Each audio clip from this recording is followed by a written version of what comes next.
কি দেখছেন? এত হাসি মুখে আনন্দ করে মেলায় গিয়ে ফটো তুলছি সবাই মিলে। হ্যাঁ হ্যাঁ, আনন্দ তো করেছি, কিন্তু তার মধ্যে দুঃখও আছে। বলছি আমার দুঃখটা কি।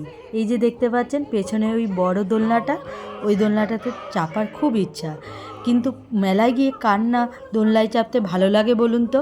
আপনারা এরকম কে আছেন দোলনায় চাপতে ভয় পান? অবশ্যই কমেন্টের মাধ্যমে জানাবেন। কিন্তু এই দোলনা চাপা আর হলো না। তার কারণ হচ্ছে আমার কপালে জুটেছে আস্ত একটা ভীতু বর। তাই অগত্যা কী করা যাবে, মেয়েকে এই ছোট এই দোলনাগুলোতে চাপিয়েই বাড়ি ফিরে আসতে হলো মন শান্ত করে। কিছু করার নেই, যারা ভয় পায় তার নাকি এই দোলনায় চাপলে মনে হয় দোলনার সাথে সাথে সে নিজেও ঘুরছে। তো বড়ই মজার ব্যাপার। আর অনেকটা কষ্টের সঙ্গে কী করব, মেয়েও চাপতে চাইছিল বড় দোলনায়। তো মেয়েকে বললাম, মেয়েকে এই ছোট দোলনায় চাপিয়েই মন শান্ত করলাম। আর নিজে তো আর এই দোলনাগুলোই চাপতে পারবো না।